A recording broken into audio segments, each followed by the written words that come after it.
1996 साली विंचवेकर कुटुंब जळगावहून पुण्यामध्ये स्थायिक झालं.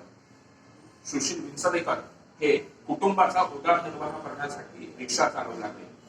तर त्यांचा मुलगा सचिन विंचवेकर वडिलांना आर्थिक सहाय्य करण्यासाठी रस्त्यावर बसून गोळ्या बिस्किटा विकू लागले. 10वी पर्यंत शिक्षण झालं आणि सचिन विंचवेकर यांनी स्वतःचा व्यवसाय सुरू करण्याचा प्रयत्न केला. अनेकदा संघर्ष करण्याची वेळ आली, अनेकदा चढ उतार आले. मात्र सचिन विंचवेकर यांनी एक यशाचा मोठा टप्पा गाठलेला आहे.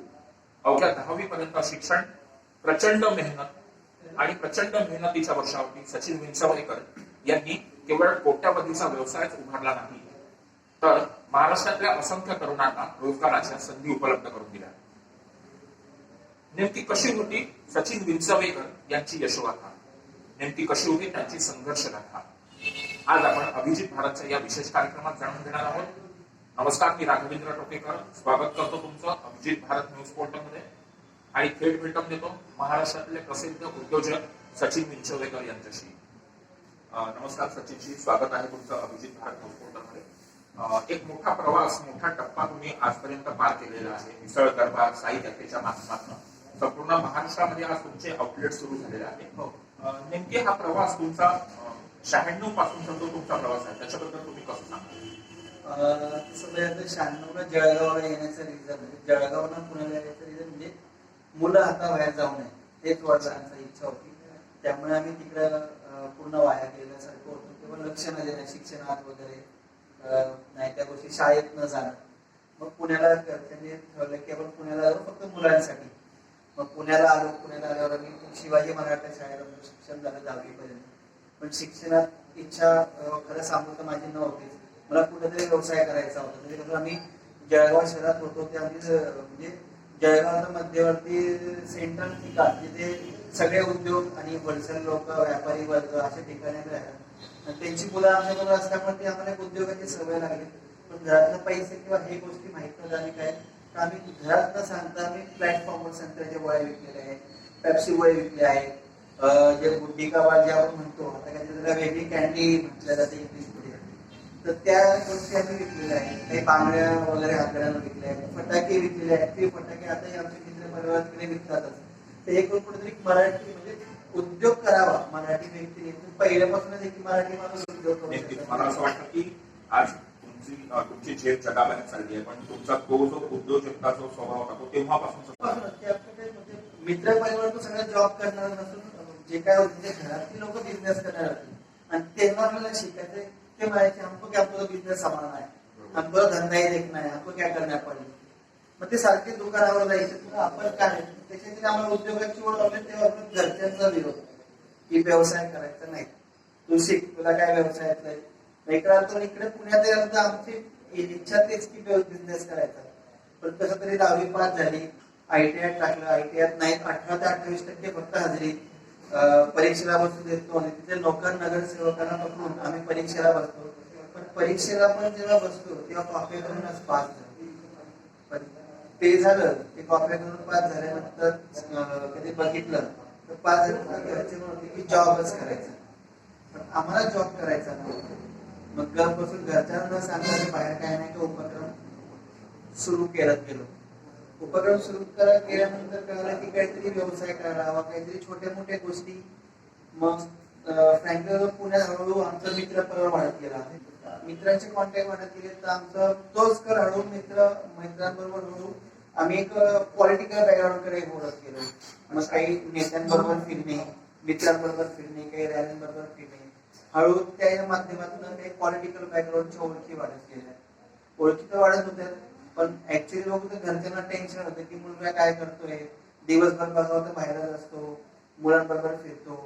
ठीक आहे, मला माहित होतं की माझे जे काही मित्र परिवार आहेत जास्त काही काम धंदे करत नसतील काय नाही, पण ते वाया गेलेले नव्हते ते मला माहिती होतं. पण घरच्यांना ठीक आहे, आई वडील भीती वाटते आणि आम्ही असं आलो. त्यामुळे पण एक होत गेलं. इलेक्शन लागले. इलेक्शन मध्ये आम्ही ज्या पॉलिटिकल बॅकग्राऊंडला जे आमचे नगरसेवकांना सपोर्ट करतो ते नगरसेवकही झाले. मला कुठेतरी वाटलं की आपण आता कॉर्पोरेशनला चिटकू. नगरसेवकांना भेटलो. तिथे नगरसेवकांना म्हटलं कुठेतरी आता माझं जॉबचं बघा. ते म्हणले काय शिक्षण आहे? ते म्हणलं मी 10वी. आणि म्हणले काय करणार 10वी? ठीक आहे, त्यांनी मला व्यवस्थित समजून सांगितलं, त्यापेक्षा जॉब कर, 10वीला तो शिकून तुला मी काय लावणार, त्यापेक्षा तू जॉब करण्यापेक्षा काहीतरी व्यवसाय कर, तुला काही अडचण तर मला सांग. येणार नाहीत हे आम्हाला माहिती होतं, पण थोडं मन नाराज झालं की आपण ह्या व्यक्तीसाठी एवढं करतोय, ही व्यक्ती टाळते की काय मला. पण ऍक्च्युली त्यांचं विजन वेगळं होतं की मुलांना जॉब आणणं, बिझनेसला डेव्हलप करणं. हे मला तेव्हा कळालं नाही. मी खूप 2-4 दिवस नाराज झालो. त्यांना पण 4 मित्र काय उपयोग आहे, एवढं फिरून कधी हे नाही. पण त्यांचं जे होतं की त्यांना दिसत होतं की मी कशासाठी आहे. तर ती व्यक्ती बिझनेस माइंड पण आहे, नगरसेवक पण आहे. त्याला ते कळत होतं की मी कशासाठी आहे. मग ठीक आहे, काय होऊन नाराज होईल की म्हटलं त्या नगरसेवकांना मला इगो वाटलेला की थोडं उलट बोलणे हे केलं. पण त्याला माझ्या आतला एक जागवायचं होतं की तू काहीतरी करू शकतो.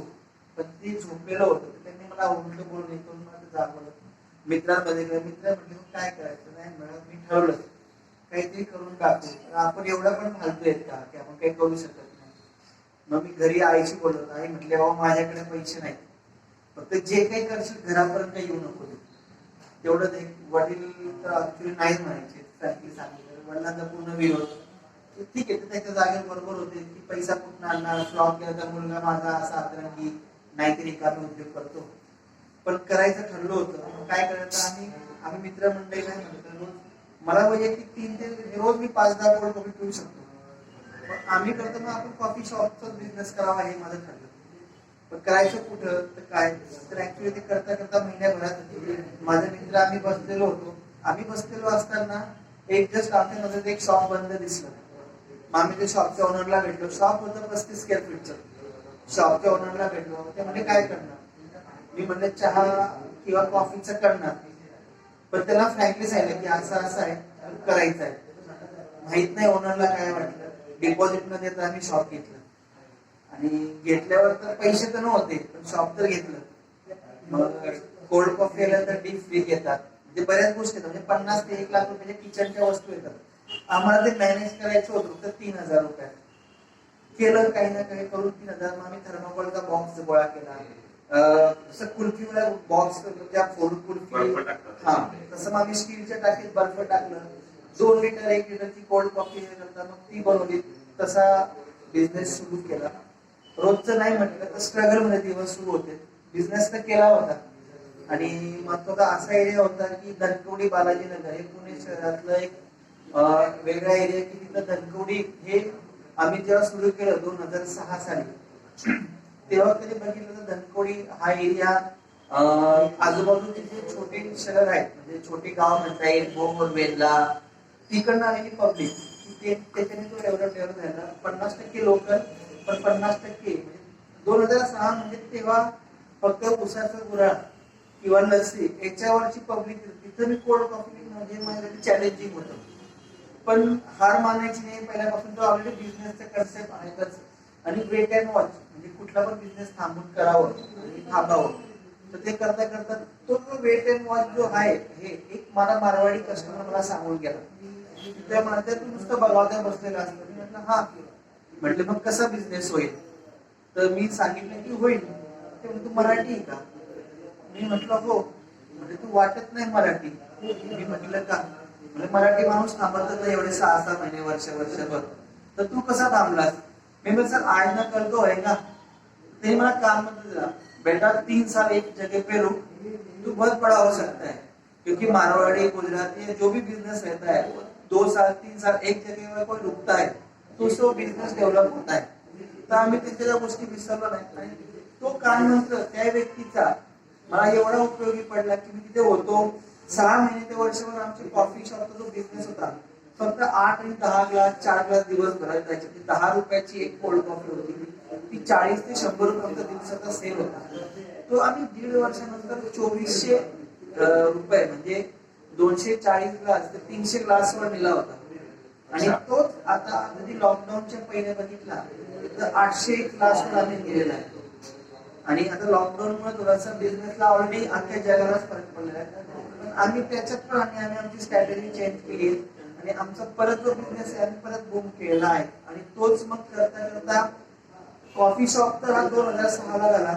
हळूहळू करता 2010 पर्यंत हा पूर्ण सेट झाला. पण आम्हाला फ्रँचायझी मागत होती लोक 12 पासून. फ्रँचायझी हा आवड आमच्यासाठी नवीन होता. काय असतं फ्रँचायझी काय नाही. तर माझा मित्र म्हणे लोक देतात तर घे ना फ्रँचायझी. अरे म्हणे लोक माझ्यावर पैसा लावणार आहेत. तर फ्रँचायझी देणं सोपं आहे पण त्याला टिकवणं ह्या गोष्टी तर बऱ्याच. आम्ही 2012 ते 14 साई कॅफेसाठी असं विचार केला की काय करतात. आणि पुणे शहरात मस्तानी हाऊस वेगवेगळे आहेत, कॅफे आहेत, आईस्क्रीम पार्लर आहे, प्रत्येकाला व्हिजिट दिली. आणि प्रत्येक ठिकाणी काही ना काही मिसिंग आहे. म्हणजे मस्तानी हाऊसला बघितलं तर फक्त मस्तानी कॅफे मिळतं, तर मिल्कशेक मिळतात, तिथे कॉफी मिळत नाहीये किंवा बर्गर मिळत नाहीये. सीसीडी बरीचसा हे टॉप लेवलचे जे ब्रँड आहेत मोठमोठे, इथे काही कमी मिळते तर काही नाही. तर आम्ही विचार केला की सामान्य माणूस जो माझा क्लायंट होता तो लहान कस्टमर, म्हणजे म्हणता येईल की कॉलेजची मुलं की त्यांच्याकडे तिकीट साईज कमी, पॉकेट मनी 20 रुपये 30 रुपये हे, तर त्यात मला काहीतरी बसवायला होतं मुलांसाठी. आणि मग फ्रँचायझी द्यायची होती. मग मी 100 मेनू बनवले. अच्छा. आणि 100 मेनू बनवून ते 100 मेनू रेडी जातील ही कन्सेप्ट बनवली. आणि मग साई कॅफे कट्टा ह्या नावाला आम्ही पुणे शहरात 5 ते 12 आउटलेट आता आम्ही हळूहळू सुरू केले आहे. पण हे करता करताना मी खुश नव्हतो कारण सगळे बाहेरचे प्रोडक्ट होते. आणि माझी इच्छा होती की 2010 पासून की मराठी मेनू कुठेतरी हायलाइट व्हावं काय ना. पण हे सोपं नव्हतं. बोलणं सोपं आहे, करणं सोपं नसतं. 2010 ते 2014 आम्ही मिसळवर पहिले फोकस केला की मिसळ विकू. तर मिसळ का, तर आम्ही ते पण बघितलं जेव्हा कॉफी शॉपच्या वेळेस. तर बर्गर, वडापाव आणि समोसा हे दोघं बटाट्यात बनतात. पण वडापाव तळला जातो, समोसा पण तळला जातो. पण ऑफिसर लोक किंवा रिच कस्टमर तो पहिला तो वडापाव नाही म्हणतो. अरे वो तेलकट राहतो बा, उसमें तला हुआ है वो चिपक गया है, वो नहीं समोसा का. पण तळताना दोघं तळले जातात. मग समोसावर फोकस काय करतात, त्यात पण तेल यात पण तेल. मला कळलं की वडापाव हा बेसनापासून येतात, बेसनामध्ये तेल थोडं राहतं. आणि वडापाव हा मैद्यावर त्याला तेल राहत नाही.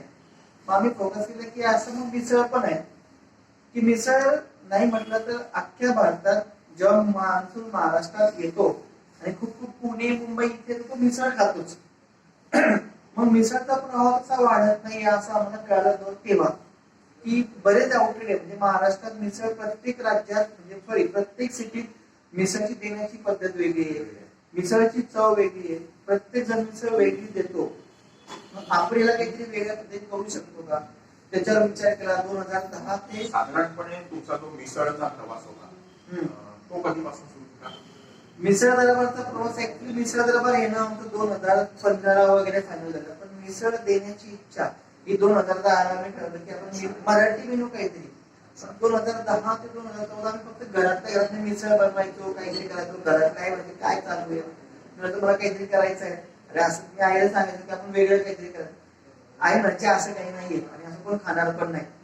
मी म्हणतो बघू का खरं ट्राय करायला काय हरकत आहे. मग 2014 पर्यंत आम्ही 70 एक वेगवेगळे मसाले बनवले मिसळसाठी.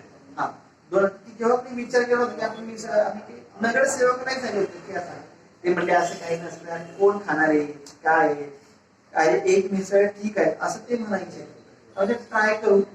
2014 मी मिसळ बनवल्या. 2014 मिसळ बनवल्या. पण आमची इच्छा होती की ज्या मिसळ बनतील त्या जे काही आउटलेट असतील त्या आउटलेटला जेव्हा आम्ही फ्रँचायझी देऊ तिथे काही बनणार नाही. म्हणजे मॅकडीची जी कन्सेप्ट आहे ती फॉलो करायची आमची इच्छा होती.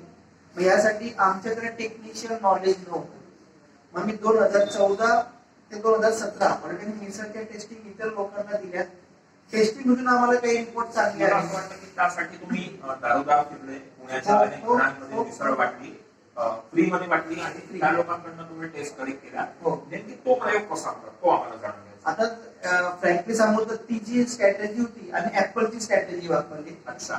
की ऍपल कुठलाही त्याचा फोन जेव्हा काढतो तर 1 वर्ष आधी तो त्याच्या फुल ब्लॉगर त्याचे जे ब्लॉगर्स आहेत युट्यूबर वगैरे त्याची जी खास लोक त्याची ठरलेले त्यांना ती काही माहिती देतात 50% की तुम्ही फक्त जज करून सांगा नेक्स्ट ऍपल फोन असा येणार आहे तसे येणार आहे. मग ते व्हिडिओ व्हायरल होतात. मग ऍपल जे कस्टमर आहेत जसं मी पण ऍपल वापरतो तर आम्ही तुम्हाला टाकतो की पहिले बॅटरी अशी होती, पहिले कॅमेरा असा होता, मग ते अपडेट मिळाले. मग ऍपल कस्टमरचे रिव्ह्यूजने थोडासा फोन चेंज करतो. मग आम्ही तेच केलं की आम्ही जे 1200 ते 1500 लोकांना मिसळ खाऊ घातली त्यांचे रिव्ह्यूज घेतले. माझी मिसळ म्हणून भेटते तर आम्ही असा विचार केला की आम्हाला कस्टमरला मिसळ की मला खायची. आम्ही कस्टमरचे म्हणजे त्यातले 70 पैकी 17 ते 18 फ्लेवर आमचे टॉप रिव्ह्यू झाले ते आम्ही पहिले बाजूला काढले. मग ते काढलं आता हे सगळं झालं होतं. मिसळ दरबार नाव आम्ही 2016ला ट्रेडमार्कला टाकलं. मिसळ दरबारचा लोगो, मिसळ दरबारची प्लेट सगळं काय झालं. पण आमचं जे मेन विजन होतं की मिसळ इथं बनणार नाही त्यासाठी आम्हाला फॉर्म्युला भेटत नव्हता. जस्ट एक माझा फ्रेंड मला मिळाला अक्षय म्हणून की त्याने मला एक त्याच्या मित्राची ओळख करून दिली की त्याची एक फॅक्टरी होती तिथे तुला सगळं काही मिळेल. पण आम्ही होतं की थर्ड पार्टीवर अवलंबून होतो. तर वडिलांनी सांगितलं की तू थर्ड पार्टीवर अवलंबून राहतोय, तू सुरू करणार आहे पण तू विचार कर. मी म्हणणार आहे ज्यांनी ओळख करून दिली तो एकदम खास होता. तर त्याच्यात तू ती जी फॅक्टरी होती तो त्यांचं एकदम बेस्ट होता. तर आम्ही 2017 7 डिसेंबरला मिसळ दरबारचं शॉप ओपनिंग केलं. त्यांच्याकडनं आम्हाला रेसिपी मिळणार होती. आम्ही आमची रेसिपी सगळं सेट झालं होतं. आम्ही ते करता करता 2017ला आम्ही आउटलेट सुरू केलं. म्हणजे 18 म्हणता येईल. आम्ही एका वर्षात 32 शाखा सुरू केल्या महाराष्ट्रामध्ये. आता 32 शाखा करताना पुणे, मुंबई, बारामती, बँगलोर पर्यंत आम्ही गेलो. अच्छा, ओके. पण ह्यात आता आम्ही तर खूप फास्ट चाललो होतो. सचिनला असं वाटलं की आता आपण ह्या 2 वर्ष 3 वर्ष 300 शाखा क्रॉस करू. सचिनला मोठे इन्व्हेस्टर हे 2-3 भेटलेत आपल्याला. इन्व्हेस्टरचे मीटिंग झाले. फक्त सचिनचा म्हणजे असा प्रॉब्लेम झाला आमचा की आम्ही प्रेझेंटेशनला वीक पडलो. तर आम्ही दिखावा नाही करत आणि फ्युचर मध्येही नाही करणार. तर आम्ही जे ठीक आहे खूप मोठी अमाऊंट आम्ही मागितली पण आम्ही प्रेझेंटेशनला वीक पडलो आणि आम्हाला ती एवढी मोठी घ्यायची नव्हती. त्यामुळे आम्ही थोडासा थांबलो. पण दुसऱ्या वीक पडण्याचा असा झाला की आम्ही थर्ड पार्टी होतो.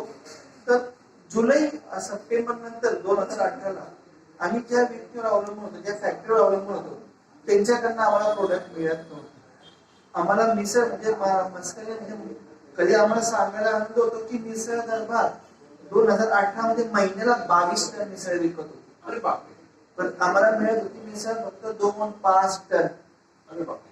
आम्ही कसंही करून जी व्यक्ती फॅक्टरी त्याच्या मागे लागून आम्ही मिसळ करतो पण आम्हाला प्रॉपर मिळत नव्हती. त्यातले काही वेस्टेज खूप प्रॉब्लेम आले. मग कुठेतरी आता आम्हाला थांबवायला लागलं. आम्ही 2019ला आउटलेट देणे थांबवले. मग करायचं काय खूप विचार केला, खूप हे केला. मग कळलं की आपण आपली फॅक्टरी टाकायची. पण फॅक्टरी टाकणं नॉट अ जोक. कारण फॅक्टरीचं 0 आयडिया होती. पण मला मिसळ दरबार बंद करायचं नव्हतं. कारण मिसळ दरबार तरी सांगितलं तर बऱ्याच लोकांना माहिती झालं होतं. म्हणजे मी सांगितलं 1% पुण्यात तरी मिसळ दरबार आहे. मुंबईलाही लोकांना माहिती झालं होतं. म्हणजे मला 1% तर 10%वर 2021 पर्यंत नेण्याची इच्छा होती. ठीक आहे. तर ते 2019ला आम्ही फॅक्टरी फायनल केली. 12 एप्रिल 2020ला फॅक्टरी चालू होईल हे आम्ही 2019ला लिहून ठेवलं होतं की 12 एप्रिलच का. तर त्याच्या मागे पण स्टोरी की मिसळ डे किंवा मराठी डे कुठलेच नाही आपल्या राज्यात. तर मराठी डे असावे मेनूचे. अशी म्हणजे जसं पिझ्झा डे, चॉकलेट डे, प्रत्येक फ्लेवरचे डे आहे, प्रत्येक मेनूच्या प्रोडक्टचे डे आहे. मग मराठी डे का नाही. मराठी माणूस अपडेट होतोय, सगळ्या गोष्टी होत्या. मग मराठी मेनू अपडेट का नको व्हायला. त्यामुळे आम्ही 17 प्रकारच्या मिसळ काढल्या. मग आम्ही मराठी मिसळ दरबार मध्ये 2018 पासून आपण मिसळ डे साजरा करतोय 12 एप्रिलला. अच्छा. हा तर 12 एप्रिलच का. तर त्याच्या मागे पण एक की 12 एप्रिल म्हणजे हा उन्हाळ्याचा दिवस, मिसळ ही गरम खाण्याचा. तर त्याच्या हेतून उन्हाळ्यात थोडासा मिसळचा सेल कमी होतो असं आम्ही करतो. तर त्याच्या हेतून थोडासा सेल पण वाढेल आणि थोडं मार्केटिंग करून आणि प्रत्येक हळूहळू हे 12 एप्रिल मिसळ डे करता करता प्रत्येक उकडीचे मॉडेल डे, पुरणपोळी डे हे पण आमचे फ्युचर प्लॅनिंग आहे. पण पहिले 12 एप्रिल पण हे करता करता आम्ही 2 आठवड्याला फॅक्टरी वगैरे आम्ही मशिनरी बुक केल्या, सगळे केलं. डिसेंबरला आम्ही काही मशिनरीच्या ऑर्डर फायनल झाल्यापर्यंत स्टेपला होत्या आणि ते आम्हाला दिलं होते मार्चच्या एंड पर्यंत. पण प्रॉब्लेम असा आला की आलं कोविड. तर आम्ही पूर्ण बॅकला आलो. ज्यांच्या मशिनरी बुक केल्या होत्या त्यांनी सरळ सांगितलं की आम्ही ऑर्डर कॅन्सल करणार नाही. आता खूप मोठा प्रश्न होता की 70 ते 80 लाख रुपये करायचे होते. ऍक्च्युअली साई कॅफे कट्टा, मिसळ दरबार या शॉपचे रेंट, 27 कामगार आणि साई कॅफे कट्टा आणि मिसळ दरबारचे वेगवेगळे 2 ते 3 गोडाऊनचे रेंट सगळे म्हणून मी कोविड मध्ये रेंटने झोपलो. म्हणजे पूर्ण 0 झालो. पण मी हार नाही मानली. कारण मला बॅकला यायचं नव्हतं. आणि जे काही कोविड मध्ये मी व्हिडिओ युट्यूब वगैरे बघितले तर लोक सक्सेस स्टोऱ्या बऱ्याच बघतात. मी बऱ्यापैकी स्ट्रगल म्हणून जी लोक सक्सेस झाली त्यांच्या स्टोऱ्या बघितल्या की त्यांनी काय केलं, त्यांनी काय नाही. ठीक आहे, कोविड आहे, प्रत्येक वेळेस कोविडच असं नाही बिझनेस मध्ये की असा एक टप्पा येतो की त्यात माणसाला बॅकला यावं लागतं आणि बॅकला येऊन थोडा थांबून तो परत पुश होऊन परत पुढे जातो. तर आम्ही ठरवलं, थोडं संयम केलं. लॉकडाऊन उठल्यानंतर जून मध्ये आम्ही जागा फॅक्टरीला शोधायला सुरू केली. देवाच्या कृपेने जी फॅक्टरीला जागा मिळाली ते ओनर खरंच मला परत चांगले भेटले की त्यांनी आम्हाला रेंट 45,000 मागितलं आणि डिपॉझिट 5 लाख. मी माझी सगळी स्टोरी सांगितली की आम्ही असं असं झालं, आमचं झालं. माहित नाही त्यांना काय तेव्हा झालं, चमत्कार झाला, देवाने साथ दिली. देवाचं त्यांनी मला 1 लाख रुपये घेतले आणि पहिले 4 ते 6 महिने मला रेंट देऊ नकोस, तू सेट झाल्यावर दे. म्हणजे ऍक्च्युली रिअल फॅक्ट आहे. तर ते त्यांनी हे म्हणजे सपोर्ट केला. ते म्हणजे खूप मोठा सपोर्ट होता.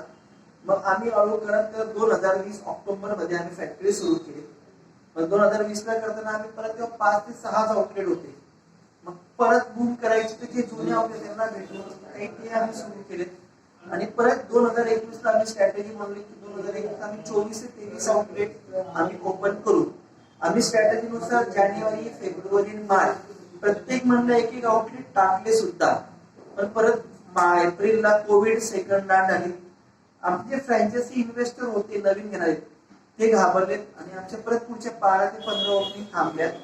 आणि परत आम्ही ठरवलं की परत लॉकडाऊन चालू संपलं, लॉकडाऊन उठलं आणि परत बिझनेस आम्ही ठरवलं की आता 2021 ला थोडं शांतच घ्यायचं आणि 2022 आपण एक थोडंसं स्ट्रॅटेजी बनवू. मग 2021 ला जे आता आपण बघितलं तर आम्ही परत थांबल्यानंतर सुरू झाल्यावर आमचं अहमदाबाद ओपनिंग झालं. लागोपाठ दुसऱ्या महिन्यात अमरावती आणि तिसऱ्या महिन्यात आता आमचं इथं नागपूर. तर आम्ही जे विचार केले की स्ट्रॅटेजी, मार्केटिंग किंवा ह्या गोष्टी किंवा सपोर्ट करणं ह्या करून आम्ही प्रॉपर सक्सेस होत आहोत. आणि दुसरं म्हणजे की जसं की आपण बघू मिसळ दरबारमध्ये एक आउटलेटला कमीत कमी 4 ते 6 मुलांना आम्ही रोजगार देतो. म्हणजे 4 ते 6 कामगारांच्या फॅमिलीला रोजगार देतो. आणि जी व्यक्ती फ्रँचायझी घेते एक त्याला एक वेगळा सपोर्ट बिझनेस साठी होतो, तो एक उद्योजक म्हणून रेडी होतो. जसं पहिले अहमदाबाद मध्ये 2 जॉईंट मराठी आहेत, एक गुजराती व्यक्ती आहेत आणि एक मराठी आहे. ते एक मला अभिमान आहे की अहमदाबाद मध्ये मी मराठी मेनू विकतोय आणि ते सक्सेस आहेत आणि ते खुश आहेत. रिझन तेच की आपण चिटिंग करून बिझनेस नाही करत आहोत. तर ती झाल्यानंतर अमरावतीला कधी बघितलं तर ती व्यक्ती थोडी घाबरत होती. अमरावती हे रुरल एरिया म्हणजे छोटी सिटी आहे, तालुका बेस आहे. पण मला माहिती होतं की मिसळ जाणार घेणारी व्यक्ती सुरुवातीला घाबरते. तर आम्ही म्हणतो माती फ्री मधला माणूस विकू शकतो, पैसा निघतो. तर मिसळ आहे ही का नाही. आमची इच्छा जिथे मिसळ नाहीये, जिथे मराठी मेनू आहे तिथं आमचं देण्याचं ध्येय आहे. जिथं आहे तिथं देण्याची आमची इच्छा कमी आहे, तिथे ऑलरेडी मिळते. पण जिथं नाहीये तिथं आम्ही देण्याचा फोकस करत आहोत. आणि तोच फायदा मला होत आहे. अमरावती झालं, नागपूर झालं, फ्युचर मध्ये विदर्भ आहे, वाशिम आहे, तिथं आमच्या हळू बोलणं सुरू आहे आणि ऍब्सोल्युटली आम्ही सक्सेस होऊ. कारण आपण जे मिसळ दरबारला मिसळ बनवण्यात जाते ही सेमी ऑटोमॅटिक प्लांट मध्ये मिसळ बनते. अच्छा, या मिसळमध्ये कलर नाही, या मिसळमध्ये कुठलेच फ्रोझन घटक नाही. आपल्या मिसळच्या सगळ्या गव्हर्नमेंटच्या टेस्टिंग झालेल्या आहे. आपल्या फॅक्टरीमध्ये जी मिसळ बनते आणि ही मिसळ मग संपूर्ण महाराष्ट्रामध्ये किंवा आपल्या आउटलेट्स मध्ये विकली जाते, याची प्रोडक्शन कॅपॅसिटी सध्याची किती आहे? आपल्या मिसळ दरबार म्हणजे आपली फॅक्टरी आहे. आपल्या प्रोडक्शन कॅपॅसिटी ही 3 टन एका दिवसाला बनवू शकते एवढी आम्ही केलेली आहे. कधी मी 2021 मध्ये 200 पण किंवा 500 पण शाखा पडल्या तर मला प्रॉब्लेम येणार नाही. जो मला भाग बॅकला मी आता माझं फाउंडेशन स्ट्रॉंग केलं. पहिले जे मी पहिले चूक केली ती मी चूक सुधारली, मी माझं फाउंडेशन स्ट्रॉंग केलं आणि त्याच्यानंतर आम्ही पुढचं सुरू आहे मिसळ दरबारचं उद्दिष्ट. आणि मिसळ दरबार म्हणजे आता किती बघितलं तर कमीत कमी 100 ते 200 लोक मिसळ दरबारला काम करत आहेत. 100 ते 200 कुटुंब चालत आहेत आणि कमीत कमी आम्ही 17 उद्योजक तरी आम्ही या मिसळ दरबारच्या माध्यमातून घडवलेले आहे. आणि तेच पुढे आमचे 2022 ते विजन आहे की 50 एक उद्योजक घडवायचं. ते सहज आम्ही सक्सेस करू. एक साधारणपणे तुम्ही आजच्या तारखेला साधा समुद्र मार्फत जाण्याचं स्वप्न बघताय. हो.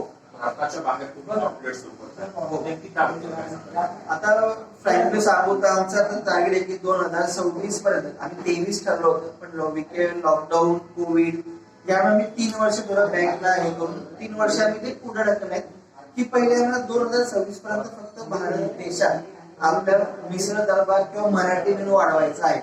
आणि असं नाही की फक्त मिसळ दरबारला वाढवतोय, ज्या व्यक्तीला महाराष्ट्र किंवा मराठी मेनूवर प्रेम आहे त्यांना काही वेगळी आयडिया असेल तर ती आम्ही फ्री ऑफ कॉस्ट मध्ये मदत करायला तयार आहोत. या सुद्धा तुमच्या माध्यमातून आम्ही सांगू शकतो. जसं की गुजरात आपल्या नागपूर मध्ये पोहा तरी आहे, ते का नाही वाढवत? आमची इच्छा आहे की वाढवा. काही नाहीये आपलं एक आउटलेट ठिकाणी तुम्ही 100 आउटलेट बनवा. तुम्हाला जेव्हा 10 आउटलेट करायचं तुम्हाला कळेल की काय मजा असते फ्रँचायझी मध्ये. आणि जेव्हा तुमचे एक आउटलेट वाढतात, तुम्ही एकेका रोजगार देता, एक स्टेप वाढतात, तर ती एक मजा वेगळीच असते असं मला वाटतं. म्हणजे मी जे आउटलेट टाकतो एक मला आनंद वाटतो, एक हॅपी होतो. मराठी मेनू संदर्भात तुम्ही बोलले, तुम्ही उकडीचे मोदक आणि पुरणपोळी याच्यावरती पण एक विचार करता. कुठल्या गोष्टी तो नेमकी कसा आहे? जसं की उकडीचं मोदक तुम्ही बघितलं तर आपलं महाराष्ट्रात पुणे मुंबई काही ठिकाणी मोजक्या ठिकाणी मिळतात. उकडीचे मोदक बनवायला कष्ट खूप आहे. खाणाऱ्या व्यक्तीला माहिती की ते काय टेस्ट आहे, जोपर्यंत खात नाही तोपर्यंत त्याला कळत नाही. नाव थोडस भीतीदायक असल्यामुळे माणूस घेत नाही की ते कसं असेल, पण जेव्हा तो एक वेळा खातो तेव्हा त्याला कळतं की क्या चीज आहे वो. जसं बंगाली मिठाई आहे त्याच्यापेक्षा बेस्ट उकडीचे मोदक आहेत. आणि पूर्ण नाही का की आपण म्हणतो की प्रोटीन वगैरे ह्या सगळ्या गोष्टी त्यात आहेत. तर त्याच्यावर आमचं R&D चालू आहे बऱ्याच गोष्टी. मग तसं पुरणपोळी पण आहे. होळीमध्ये 2021 ला आम्ही थर्ड कंपनी थ्रू 3 टन पुरण आणि 2 टन कटाची आमटी आम्ही एक्सपोर्ट केली आहे. हो, कारण आम्ही मराठी मेनूवर जास्त जोर देतो, जेणेकरून मराठी मेनू वाढावा, मराठी मेनूला व्हॅल्यू मिळाली आणि मराठी माणसाला किंमत मिळाली. तर मराठी माणूस हा खूप कष्ट करतो आणि एखाद्याने ठरवलं तर करू शकतो. फक्त डिमोटिवेशन लोक मराठीमध्ये खूप आहे, ते नाही व्हावं ही माझी इच्छा आहे. एखादी व्यक्ती मराठी व्यक्ती छोट्या मोठ्या गोष्टी करते, तुम्ही करू नाही शकता त्याला सपोर्ट करा. पैशाने नाही तर फक्त त्याला सपोर्ट म्हणजे काय की कर, चांगलं होईल. कशाला करतो ह्या गोष्टी करू नका. तुम्ही त्याला सपोर्ट द्या, ऑटोमॅटिक सक्सेस होईल असं मला वाटतं. तर मी माझ्या संदर्भात बोललो की जो माझ्याबद्दल निगेटिव्ह किंवा डिमोटिव्ह बोलतो आम्ही त्याशी बोलतच नाही, कारण त्याला फायदा नाही. मोटिवेशन द्या, प्रत्येकाला द्या, तो सक्सेस होणार काही असो. सिंपल सांगू तर आपल्या पंतप्रधानांनी चहा विकणारी व्यक्ती पंतप्रधान व्यक्ती त्याचं विजन व्यक्तीच होऊ शकतं. तर आपण तर खूप किरकोळ आहोत. तुम्ही त्यांना फोकस करा ना की ती व्यक्ती कधी एवढ्या मोठ्या टप्पा गाठू शकते, तर आपण काहीच नाही आहोत. ती हो म्हणजे सांगतो ना, कोणी विचार करू शकता का की ती व्यक्ती होऊ शकते? ती झाली. ते विजन मिशन त्यांनी कम्प्लीट केलं तर आपणही होऊ शकतो. फक्त तुमची इच्छाशक्ती पाहिजे. तशीच आमची इच्छाशक्ती की 2026 नंतर आम्ही अख्ख्या जगात 35 ते 40 पर्यंत आम्ही ऑल वर्ल्ड 1000 मिसळ दरबारच्या शाखा सुरू करणार आहोत. आणि तेच करता करता आम्ही 50 वेगवेगळ्या मिसळच्या लोकांना डेव्हलप करण्याची सुद्धा आमची इच्छा आहे. असं नाही की फक्त मिसळ दरबारला मी मोठे केलं. ज्या व्यक्तीला फ्रँचायझी वाढवायची आहे त्यांना आम्ही मदत करण्यासाठी कधीही उभे आहोत. कधी आम्हाला एनी टाइम फोन करा की मला माझा व्यवसाय वाढवायचा आहे, आम्ही सपोर्ट करू. कारण मार्केट खूप मोठं आहे, खूप म्हणजे खूप. अजिबात इगो बाळगू नका, बिझनेस मोठे व्हा आणि व्यवसायाला वाढवा. आपल्या बिझनेसला व्हॅल्यू द्या, आपल्या प्रोडक्टला व्हॅल्यू द्या. आपलं प्रोडक्ट प्रत्येक ठिकाणी चांगलं आहे हेच तुम्ही तुमच्या प्रोडक्टला व्हॅल्यू दिली तरच ते इतरांना आवडेल, त्याशिवाय आवडणार नाही. तर हा होता एक थक्क करणारा प्रवास सचिन विंचवेकर यांचा, ज्यांनी मिसळ दरबारच्या माध्यमातून आज संपूर्ण राज्यात नव्हे तर देशात स्वतःचे पाय पसरवण्याचे सगळे प्रयत्न सुरू केलेले आहेत. एक मोठा उद्योग आणि त्या उद्योगामध्ये असंख्य तरुणांना रोजगाराच्या संधी आज सचिन विंचवेकर उपलब्ध करून देत आहे. त्यांच्या संपूर्ण प्रवासाला, पुढल्या सगळ्या प्रवासाला अभिजित भारत न्यूज पोर्टलतर्फे आपण शुभेच्छा देणारच आहोत. आणि तुम्हालाही मी सांगतो की अशाच यशोगाथा उद्योजकांचा प्रवास तुम्हालाही जाणून घ्यायचा असेल तर त्यासाठी अभिजित भारतच्या न्यूज पोर्टलच्या युट्यूब अकाउंटला सबस्क्राईब करायला विसरू नका आणि आमच्या वेबसाईटला फॉलो करायला विसरू नका. धन्यवाद.